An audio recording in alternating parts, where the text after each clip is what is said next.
Okay, so I think we can get started. We have quite a few people already signed up and more are coming in. So good morning, everyone, for those of you in India and for those who are calling in from the US, late evening to you.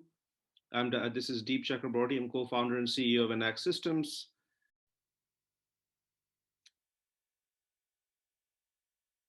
For those of you who are not familiar with Enact Systems, let me give you a quick introduction of our end-to-end platform.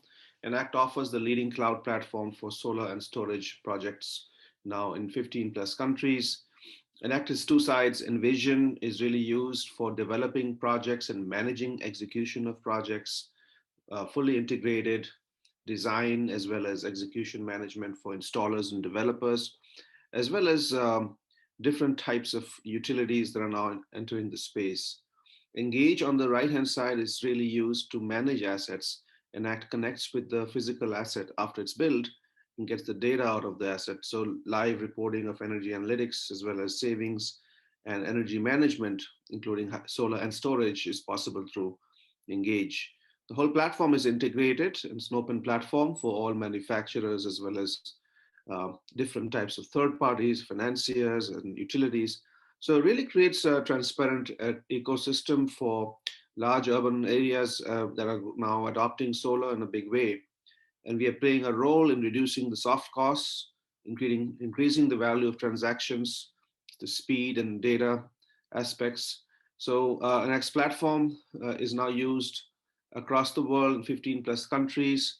Of course, US is where we started and our biggest market, but hundreds of companies, thousands of users now, and over $1 billion of projects per year for solar, as well as storage.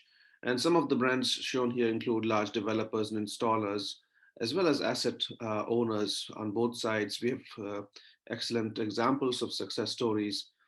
Today's topic, again, for a reminder for those of you who are just joining, we are talking today about our partnership with BSES Rajdhani Power Limited, or BRPL. BRPL is one of the largest utilities in India, serving over 2.4 million customers in most of Delhi, and has been just awarded the Gold Innovation Award this year by India Smart Grid Forum for the implementation of Enact's platform that automates solar rooftop projects in their territory. So I wanted to, of course, introduce the hosts as well. Before we get started, just a few housekeeping items. Just want to make sure that all questions that you might have through the course of our meeting, they're all on a chat box. We are collecting questions from the audience. This is supposed to be a discussion today. So wanted to make sure that all your questions are. With that, I would like to get started for the evening. So for those of you who are in India, I'm sure you're very familiar with what is happening with rooftop solar. And in the capital of India, in Delhi, we have over 3,000 customers who have installed rooftop solar and over 100 megawatts of systems already generating solar power. So obviously, it's a very exciting time. I wanted to just make sure that Abhishek, are you also on and able to speak now? Yeah. So am I audible, Deep? Yes, you're audible. And I think Great. it would be great if you could share the video as well. Let me do it. Thank you. Just a second. Perfect. I think we are finally in business. And apologies for the little technical issue here getting started. So I think, Abhishek, we were just getting started. We were chatting about the rooftop revolution. We call it rooftop solar revolution in Delhi, with 3,000 customers having gone solar already, 100 megawatts plus installed. And what's most amazing is watching, I've been watching this change the last few years, where your utility, BRPL, which is one of the largest in India, is actually promoting solar actively for commercial rooftops, of course, apartment complexes, and even homes. So my first question for you and the audience, of course, would love to know is, what prompted BRPL to adopt such a policy? What is the driver for a solar-friendly, rooftop solar-friendly policy? And it would be great to hear from you. Yeah, thanks a lot, Deep, and thanks Enact Systems for having me here. And I am also grateful to all the participants in the of this webinar today. Uh, First of all, a very valid question that you have put in. What helps or what is it in store for a utility, especially, for example, in India, that why should it promote a distributed energy resources just like a rooftop solar? Or I take it broadly because DER is not only rooftop solar, the same logic also applies for a demand response as a service or a managed EV charging as a service. There are clearly two important drivers that are there. First is before that, we need to understand what is the business model. So business model of the distribution utility in India, and I believe a similar thing is happening in United States as well.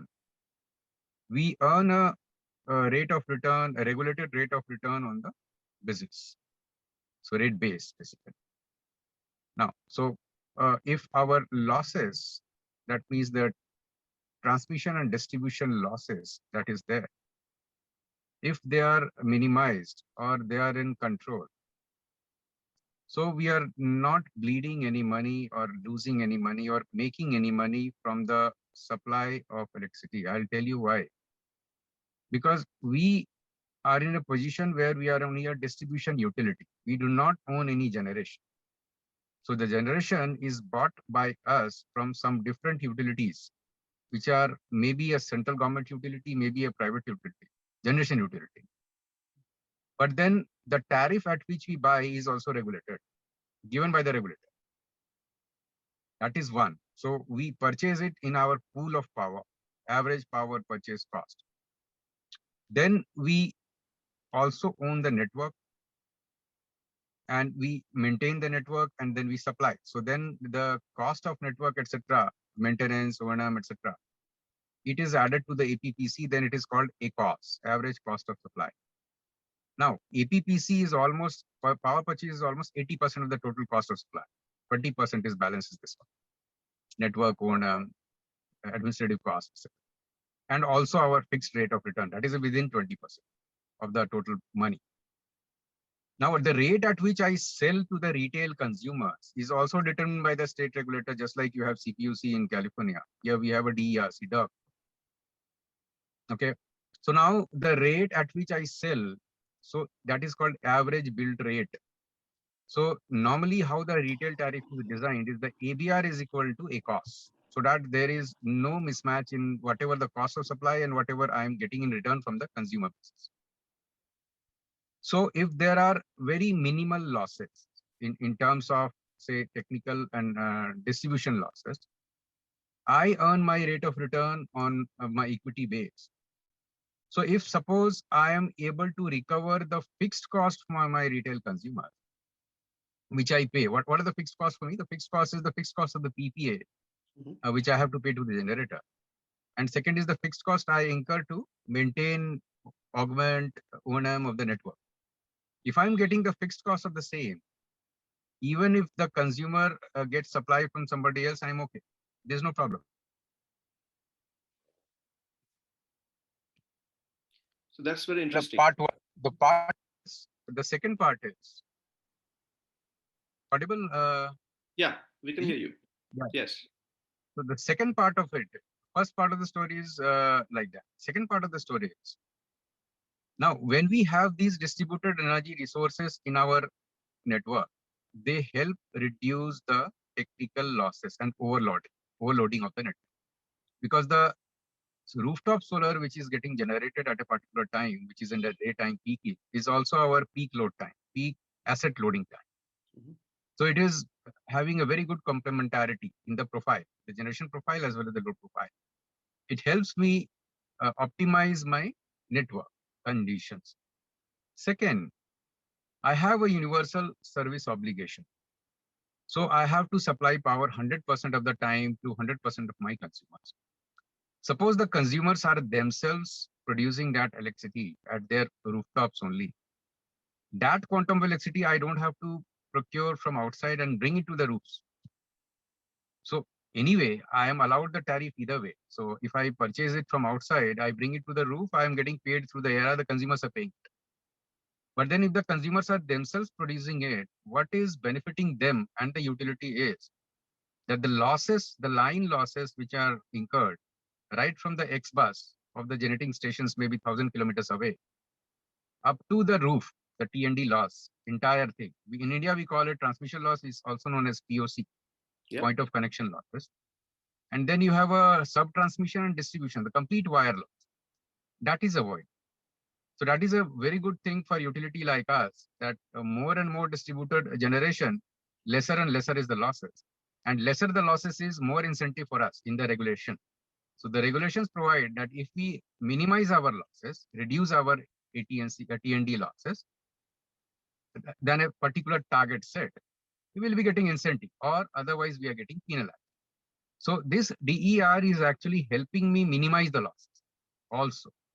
And that is very clear from the recent regulations which have been passed on, or the orders, tariff orders being given by the regulator. So that way it is beneficial. So over to you, Deep. That's exciting. So you're benefiting, of course, in both the ways, right? First, of course, is the reduction of losses, but also you're stabilizing the source of generation. The whole point of solar was to produce power when you need it, not to transmit it from 1,000 kilometers away, like you said. So now let me ask you this: now that you have led this movement, and we have thousands of customers in Delhi already adopted this, what challenges did you face? As you're seeing more and more customers adopting it, what were the challenges that you faced in executing them, process, and of course supporting their needs? Yeah. So one is obviously the project management. So project management means initially when the connections requests were coming in few numbers, maybe 1 or 2 or 3 or something like that, it was easier to do it manually on spreadsheets. Workflow was easy. So when we say that workflow was easy, what we do under the regulation is we have to vet technically the suitability of the DER system which is being proposed. Having said that, we have to ensure adherence of these distributed energy resources to the CEA, that is Central Electricity Authority, which is the master planning body of India, technical body, under the aegis of the equivalent of DOE there in United States, for example. We have a Ministry of Power. So they have a regulation for connectivity of the distributed generation resources to the grid. So we have to ensure whether the compliance of such is being done or not. That is number one. And number two, there is a distributed energy resources net metering regulation which has to be complied with, under which we sign connection agreement and we allow net metering, or the net meter is being given. Now, this is a process which has to be optimized. Initially, when 1 or 2 or 3 connections were being released, it's not a problem. But then the challenge became that we have to do it accurately and on time, because the Federal Ministry of New and Renewable Energy is also targeting. The government of India has a very strong and very ambitious target of 40 gigawatt of solar by 2022. Unfortunately, we have not been able to, as a country as a whole, but we are trying. So automation is the first need of the hour. That was the challenge. Automation of the entire process, so that adherence to the safety regulations are there, and in a minimum possible. That was the number one. Number two, when you talk about the execution means in Delhi, for example, there is no upper cap on the rooftop solar capacity one can host, irrespective of the sanction load. Now, this means a lot. So when the sanction load is given, so suppose a person is having a sanction load of say 6 kilowatt, his service line will be corresponding to 6 kilowatt only. But then suppose he has a roof arrangement of say maybe 20 kilowatt. So then his service line would have to be upgraded, because in the worst come worst scenario, he is able to push and pump 20 kilowatt worth of solar power into the grid through that service. If the service line is not upgraded, that is going to cause overloading and burning and accidents. So in many cases, what happens is we have to plan cautiously the service line upgrade. Now, there are multiple areas in the city where upgradation might be a challenge due to space constraint and similar others. But then we are trying to overcome it. That is allowed under the regulation, and we are doing. So tracking of the same in it, like while the service line is being upgraded, and that point in time, in parallel, the rooftop solar is also getting installed, so that there is a parallelism of these two activities. And then by the time rooftop solar is ready, installed, maybe in a month or 1.5 months, we are also ready with the upgrade of the service line. And then we are, switching it on immediately, subject to the conditions, safety regulations comply. Next is, we also did some kind of study on the transformer upgradation. So because beyond that, maybe there is a reverse power flow and requirement of protection schemes in the transformer. Many a times what is happening is the transformer also has to be upgraded. So in that situation, the challenge is whether the space is there in that location to upgrade the existing transformer or not. And then space, if it is not there, then it causes delay and also the challenges, associated challenges. So these are some of the teething challenges that we have. But then through like automation, just like we have started with you in 1.5 years ago, and that is helping us a lot. And we are hoping for much more fine tuning of the same. And it has helped us a lot in the last 1.5 years, the automation that we have done. Over to you. Yeah, absolutely. And that is, we are glad to be part of the team. Of course, we are doing our part with software, but there's a lot beyond software that you have to do, the execution side of things to make sure that some of these issues are addressed. I want to kind of keep moving. So far we've been talking about solar and execution of solar and thousands of customers and the challenges. The next big news in Delhi is that it's the first city in India where the EVs are coming in a very big way. In fact, I've read numbers now, 2% of customer sales last 3 months is EV, which is a new record. In fact, it's a new world record in a city, if I think correctly, in the last year. And it's the first city now where road tax and fees are all exempt and waived, huge subsidies. And I think the target is what, one charging station every 3 kilometers in Delhi. So that means a new level of load, right? How will you handle that, and what is the game plan? Great. So yeah, this is a very big opportunity for us in the city. So we started working on this in December 2018 when we first proposed the introduction of TOU and TOD rates for the EV charging. And to incentivize, that is called passive managed charging, the users of the EV so that they can charge the vehicles during the off-peak load hours. So there are two ways of it. One is electricity availability and second is network availability. These two are essential for allowing any load to be met, just like EV. Now, power availability is not an issue because the studies that we have done, the impact of EV charging on the power requirement or energy requirement is not very. Now, the challenge is the local grid overloading problems if the EV charging is left unmanaged. Mm-hmm. So if you see the loading pattern of the assets or the transformers, they are loaded maybe 20-30% of their rated load capacity for 80% time of day. Mm-hmm. And for balance time period, maybe they are loaded or overloaded whatsoever. We have to plan for those hours in the entire. So what we said is, we want to rapidly push for the electrification of the mobility. We have enough juice provided we are organized. So that will give us some time, lead time to, push for augmentation of the grid wherever, because the space is also a problem in the city like that.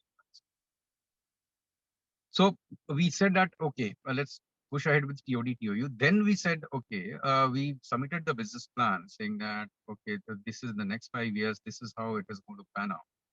And these are the areas wherein. So we now have a GIS-based modeling tool where we know that which area, which distribution transformer, what is the load profile on the maps, and what is the load coming in terms of the EV that we are discussing with the different stakeholders like e-mobility players, fleet operators, the transport department, the government of Delhi, so that we are ready in those areas. And we plan for space acquisition and augmentation of the transformer in that area.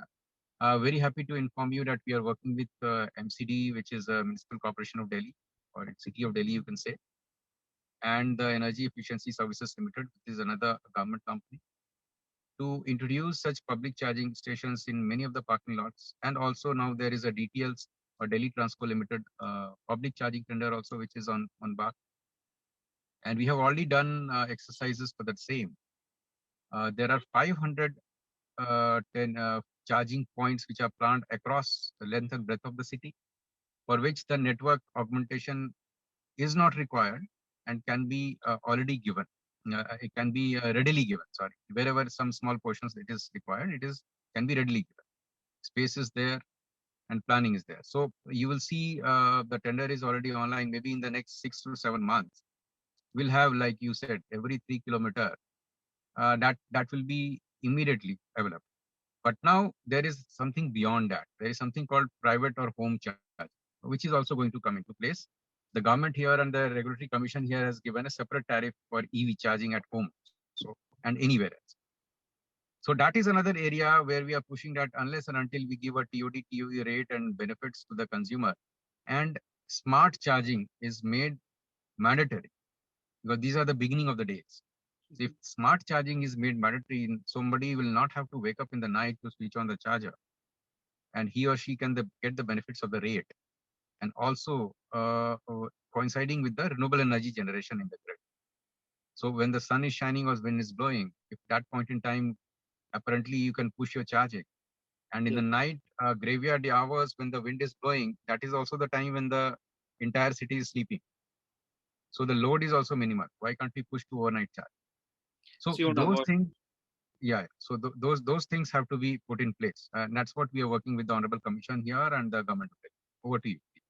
Yeah, we have similar trends. We have, of course, a lot of EV adoption in the Bay Area, and the peak rate for us is where I live in PG&E territory. It's between 4 to 9 p.m. So it's not a good idea to charge, that time. We have, of course, incentives to charge before or after. But let me ask you then, if with the load that's coming, of course, solar is great, and the charging load now will of course have local transformer issues, as you mentioned earlier.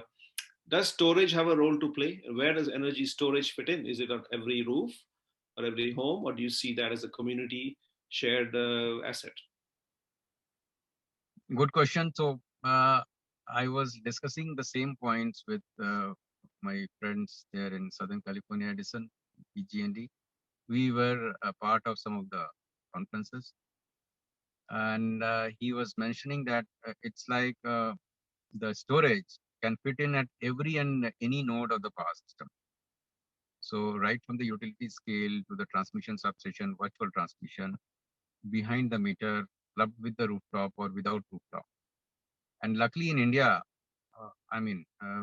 we in India, especially in the tier 2, tier 3 cities and rural hamlets, the storage is already a part. But maybe it's not lithium ion, it's mainly lead acid. But it is a part of it because the reliability of supply is a problem in tier 2, tier 3 cities, and not Delhi. So yes, storage plays a very, very important role. If we are saying synonymous or maybe synchronous policy where the EV charging can be offered some kind of rebates, provided you are doing it during the rooftop solar generation hours or rooftop solar generation based battery charge and using that battery. So in other words, TOU, TOD rates for the residential consumers as well, if it is being pushed, wherein batteries and managed EV charging could play a very important role, will definitely help the grid. So in that aspect also, we are now doing something called TOU rate design for the residential customer. That is underway. So possibly we hope by middle of the next month, we would be able to, get the report and disseminate and also submit to the Honorable Commission. So yes, storage does play an important role. Without that, it will be very. So that's a huge shift coming, and so if you have the TOU based incentives, of course that'll help. Consumers, of course, have to adapt to all of this, right? The solar thing is kind of getting popular now. Storage, on the other hand, is very new. EVs are not. I think EVs are getting to be pretty popular. Do you see consumers being able to adopt all of this? And talk to us a little bit about, the solar BSES platform and the app that you have to kind of help customers adopt all of this. Where does technology come in? And that's kind of course, our selfish interest being a tech company. to hear from you. Where's the roadmap of tech here for consumers? So tech obviously plays a very important role. The transition that is happening in the Indian power sector, the government is talking about separation of carriage and content. So therefore, the incumbent utility like us will have a major role to play as a distribution system operator. So when you talk about distribution system operator, that means managing 2.5, 2.6 million consumers, which is a lot of a task compared to say load dispatch centers, which are managing 5 or 10 entities. Okay. So technology forms a very, very important parameter over there, communication parameter, communication platform, real-time communication, DERMS, etc. becomes very, very important. So there is no doubt about it. Honorable commissions are also getting used to it. That yes, that will be required because there is a government policy push. Now, coming back to solarbascs.com, we conceived this idea with help of GIZ, which is a German agency, and TERI, which is an Indian entity. I think way back in 2017. We started with that. That was a demand aggregation portal, and slowly we also built into it the online submission of all the applications, net metering applications. And now, when we started with you, we said that we have to transform that. We need to have our own workflow management system where that Solar BSS portal has to be integrated. We have to add more value-added services to the technology platform. What are they? For example, the consumer should be able to view their status of the applications, very basic things. And that can be possible only when the backend workflow management is integrated with it. There has to be a single sign-on facility. Otherwise, consumer will be pissed off and saying that every time I have to log in here and there. Basic things. These are all very basic. But then it is new for the consumers here. And you reach them out through multiple social media platforms. Like, say, for example, you have mobile apps, you have websites, portals. In fact, all of these are there on our website. Mm-hmm. And for solar specific thing, as you are already aware, we are trying to work with you to roll it out as soon as possible, the solar mobile app integrated with our business app.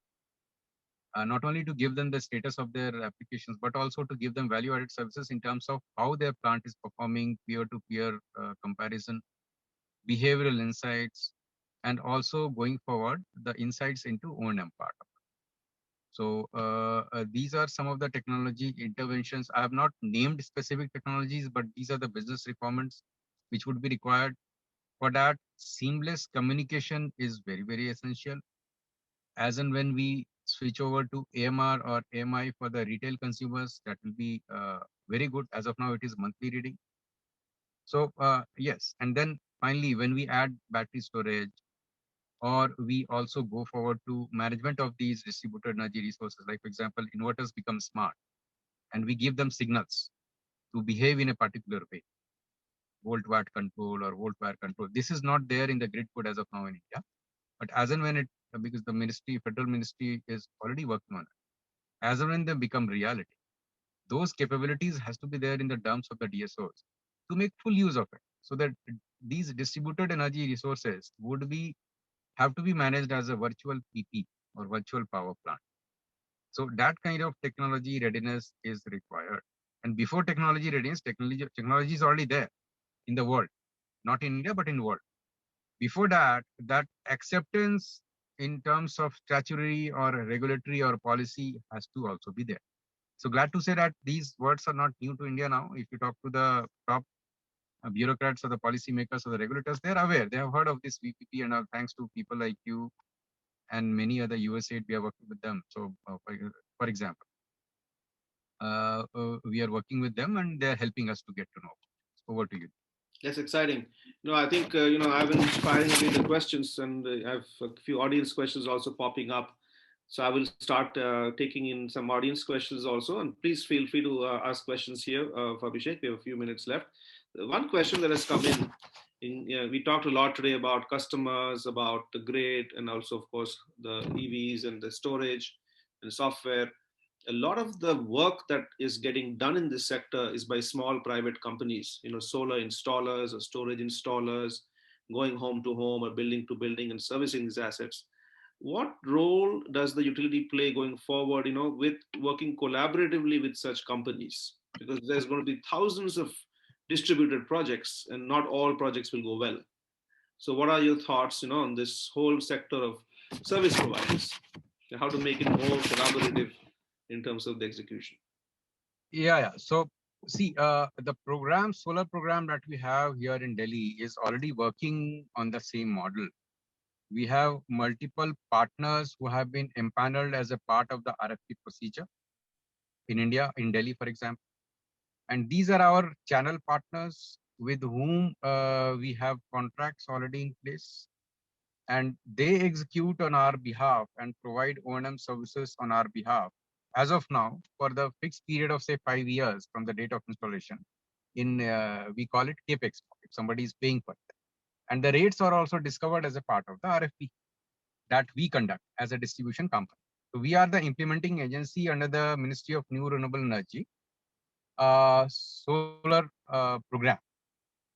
So that way we are already working with such vendors. So what we do is we technically qualify them basis the minimum technical specifications that are designed, keeping in view the safety regulations, etc. And then basis that they have to quote the rates. And the ministry here offers rebates. So they offer rebates. So up to 3 kilowatt, they'll offer rebate up to 40% of the discovered cost or the benchmark cost, whichever is low. From 3 to 10 kilowatt, it would be about 20%.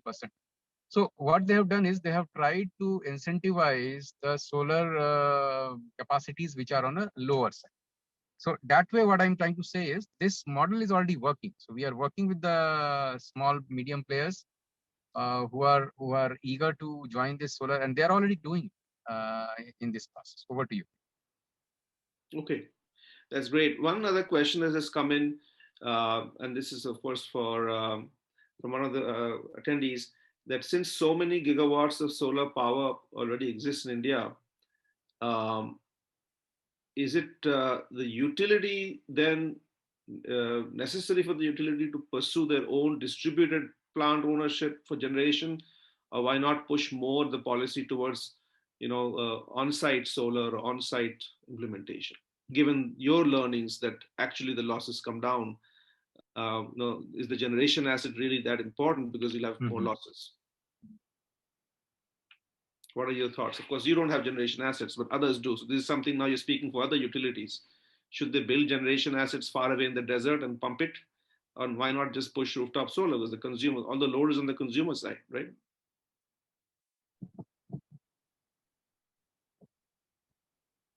Yeah, sure. Am I? Yes, we can hear you. I think your voice is a little bit broken now. Can you hear us? Okay. Am I audible? Am I audible now? Yes.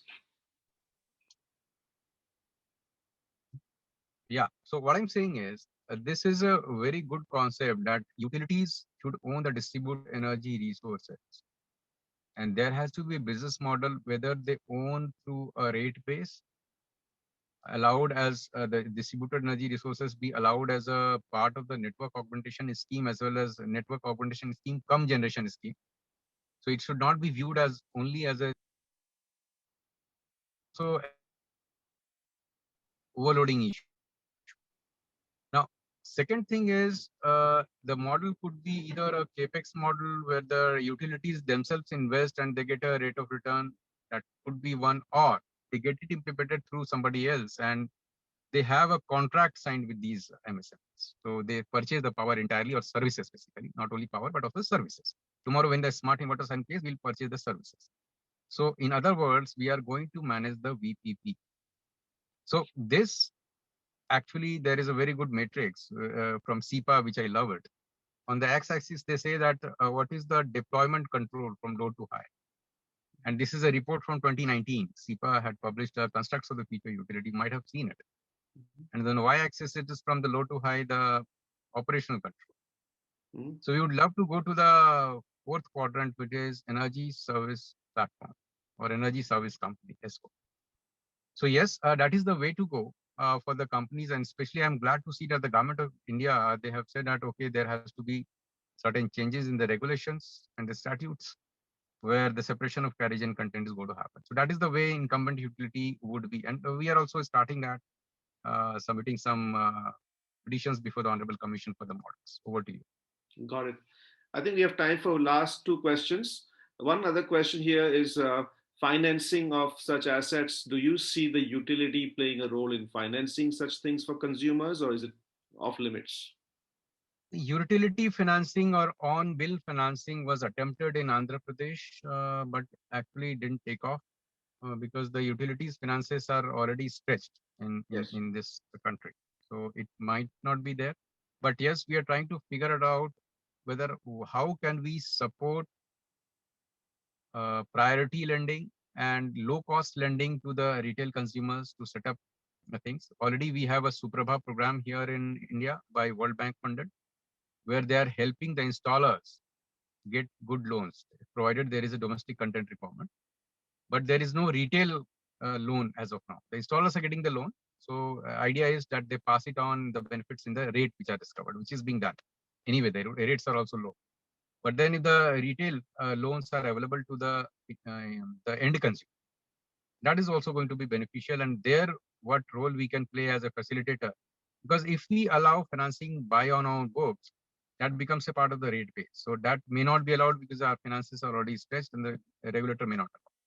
But then obviously, if it is in a RESCO or OPEX mode, where the installation is done on the roof of a particular player or the consumer, and somebody is putting in the money and having some agreement with the DISCOM or us, DSO basically, under the RESCO mode, and we pay a tariff to it. So that could be one of the possible ways we are trying to explore this angle with the Honorable Commission. That'll be exciting. No, I think that's a lot of things, Abhishek, we have gone through today, and thank you for your time. Really appreciate you spending some time here with the audience. And I know you have to go to another session in a few minutes, but again, big congratulations for winning the Innovation Award at the Smart Grid Forum. We are proud to be part of that in any small way. And we are very excited to see what can happen in Delhi going forward. I think Delhi is setting the benchmark, not just for India, but for the region, and especially for many US cities to learn from, because we have different regulations here. And how you look at solar is very different from some of the utilities, regulated utilities here. So any parting thoughts from your side, Abhishek, before we end? Your floor. Yeah, the parting thought is we should green this world together with more empowerment to the consumer.